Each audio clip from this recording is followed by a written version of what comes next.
Good day, everyone. Want to explore and learn more about research? Then you're in the right place. I am Rick Jefferty Alvarado, and I will discuss about the characteristics, processes, and ethics of research with Trisha Hilbolingo, Ian Malikako, Daisy Sanoria, and Yusef Akop. But first, we need to know the objectives of our topic, understand the fundamental characteristics, processes, and ethical principle guiding research, identify research characteristics, which is the empirical, systematic, controlled, employs hypothesis, analytical, objective, and original work. And lastly, distinguish and compare qualitative and quantitative research. Understanding the characteristics of research is important for academic and professional purposes, just like validating findings, evaluating studies, and informing decision making. And these are the characteristics of research. Number one is empirical. Research is based on observations and experimentation of theories. Most researchers are based on real life situations. So, empirical research is a method of generating knowledge based on observation, measurement, and analysis of data. It is also based on actual experience rather than theory or belief. It can be used to explore, describe, or explain behaviors or phenomena in humans, animals, or the natural world. Examples of empirical are surveys, case studies, experiments, observing wildlife, and clinical trials. Let's proceed to systematic. Research follows orderly and sequential procedures based on valid procedures and principles. Systematic it uses a structured approach to synthesize evidence on a topic. Systematic research is often used in policymaking and research to inform evidence based on decisions. The examples of systematic is an experimental design, a well-defined methodology that uses the scientific method to investigate a specific research question. Next is controlled. In research, all variables except those that are tested or experimented on are kept constant. So controlled. This is the research, a type of experiment or study where the researcher controls all variables except for the independent variable. In case you don't know what is independent variable, it is a variable that stands alone and isn't changed by the other variables you are trying to measure, or the variable you manipulate, control, or vary in an experimental study to explore its effects. For example, someone's age might be an independent variable.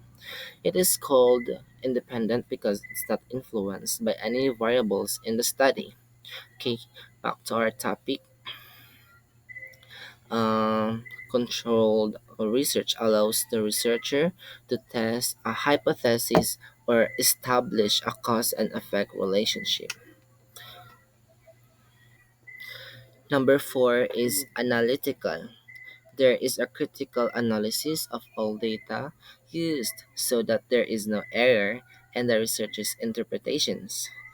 Number four is analytical, which is it is a specific type of research that involves critical thinking skills and the evaluation of facts and information relative to the research being conducted. For example, a medical research. Dr. Ivan studying patient health records to identify risk factors for a particular disease. Number five is employees hypothesis. The hypothesis guides the investigation process. Research refers to a search for facts, answers to questions, and solutions to problems. Research that employs a hypothesis is scientific research, which uses a hypothesis as a starting point to guide the research process. Hypothesis is an educated guess or prediction about the relationship between variables. It's a tentative answer to a research question that helps researchers design experiments to test their predictions. For example, the hypothesis might be this study is designed to assess the hypothesis that sleep-deprived people will perform worse on a test than individuals who are not sleep-deprived. Next is objective. The term also refers to the research as unbiased and logical. All findings are logically based on empirical data, which are based on real-life situations. So, objective is a research that is unbiased, impartial, and free of personal opinion. It aims to describe really as it is, without being influenced by the researcher's values or beliefs.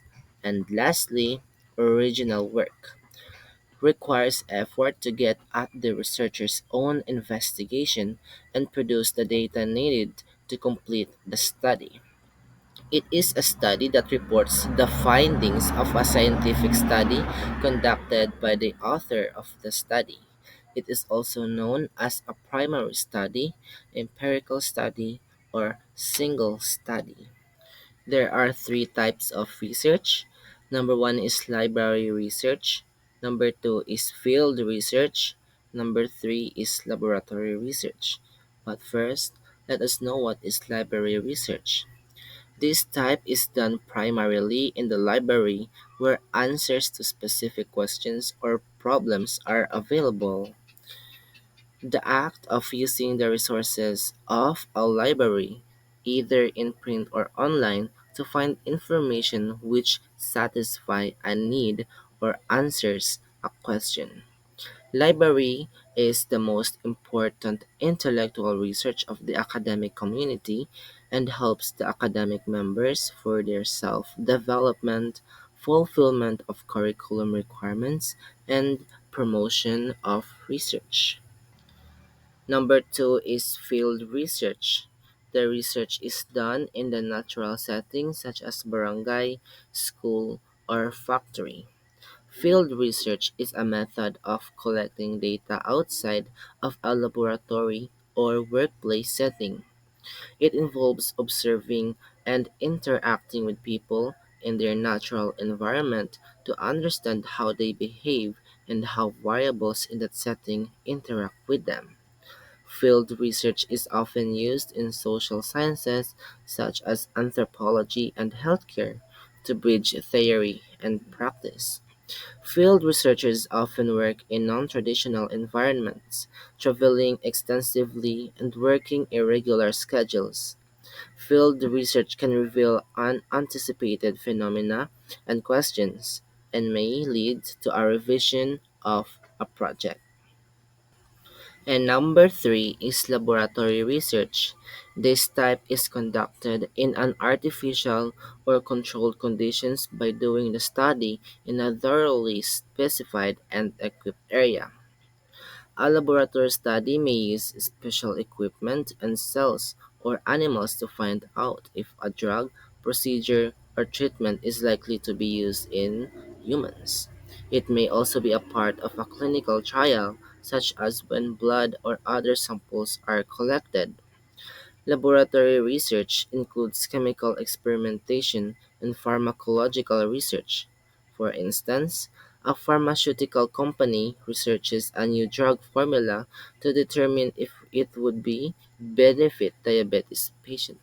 In the previous slide, we discussed the characteristics and types of research. Now, I'll be discussing to you the definition of ethics, research, and function of ethics. Ethics refers as norms for conduct that distinguish between acceptable and unacceptable behavior, a method or deciding how to act, and for analyzing complex problems and issues. So, ethics refers to principles, values, and standards that guides human behavior, decision, and actions. It involves distinguishing good from bad, wrong from right, and moral to immoral. say norms, it is a unwritten rules or expectation about how people should react or act in a particular society, group, or culture. Examples are business ethics, social ethics, and environmental ethics. Now let's discuss the research. Research needs to be designed to create valid outcomes. If it is believed to be pursuing truth, it also have a duty that they do not deliberately mislead participants. The purpose of research is to advance knowledge and understanding, evaluating effectiveness, and ethics are important components in research writing. There are four functions of ethics. The first one, norms promote the aims of research, such as knowledge, truth, and evidence of error. The second one is ethical standards promote the values that are essential to collaborative works, such as trust, accountability, mutual respect, and fairness. The third one is ethical norms ensures that researchers can be held accountable in the public. The fourth one, and the last, is ethical norms in research is research that helps build public support and integrity of research. Ethics are like our moral compass, guiding us to act responsibly, build trust, and think critically. They help us to grow personally and professionally, connecting us with others and avoid harming those around us. By living ethically, we show respect, empathy, and kindness to everyone. That's why it is important to know the function of ethics because it guides individuals and organizations in making fair and responsible decisions. Hello, my name is Ian Kyle Ibalikako and I will discuss some ethical process. Ethical principles guide researchers to maintain professionalism and integrity. Key principles include honesty. Be truthful in reporting data and findings. Objectivity. Avoid bias in research. Integrity. Uphold strong moral values. Carefulness. Avoid errors and handle data responsibly. Openness. Share ideas and findings transparently. Respect for intellectual property. Credit sources properly. Confidentiality. Protect participants' privacy. Responsible publication. Publish accurate and valuable work. Respect for colleagues. Collaborate respectfully. Social responsibility. Conduct research for societal benefit. Non-discrimination. Non-discrimination. Treat all individuals fairly. Competence. Work within your expertise. Lastly, legality. Follow laws and regulations. In conclusion, a common ethical issue arises from conflicts of interests, such as prioritizing personal goals over ethical standards, which can lead to compromise with research practices. That's all. Thank you. Hello again. Now, let's talk about the research process. Research is a systematic process that requires patience and careful planning. It involves these key steps. Number 1. Define the research problem. Identify the issue or question to address. Number 2. Review the literature. Study existing research to understand the context and gaps. 3. Formulate hypotheses. Develop a testable statement or prediction. Number 4. Design the research. Plan the methods and procedures to collect data. Number 5. Collect data. Gather information using appropriate tools and techniques. Number 6. Analyze data. Process and interpret the data to draw conclusions. Number 7. Interpret and report. Present findings clearly, linking them to the research problem. In conclusion, each step builds on the last, ensuring thorough and meaningful results. Again, my name is Ian kay L.A. Balikako and thank you for listening. My name is Daisy Marie Magnus Honoria. My topic is all about differences and similarities between qualitative and quantitative research. Qualitative research is primarily an exploratory research. It is used to give an understanding of underlying reasons, opinions, and motivations. It also deals with design, techniques, and measures that do not produce discrete numerical data, representing the views and perspective of the people or participants of the study and the results of the researcher's matter, the values and meanings of the people who loved them, not by the researcher. Example, interview, observation, surveys, and focus groups. Quantitative research. This research is used to quantify, that is to put numerical equivalence to findings. This type of research is not limited to mathematics. Quantitative research is used to quantify the problem by way of generating mathematical data or data that can be transformed into usable statistics. It quantifies altitudes, opinions, behaviors, and generalized results from a large sample of population. Example includes questionnaire structured observations and experiment satisfactions survey sent off by a company regarding their repub customer service initiative. Let's talk about similarities of quantitative and qualitative research. Number one, empirical research is aimed at creating new knowledge. Empirical research was observation or experiment to collect information and find answers.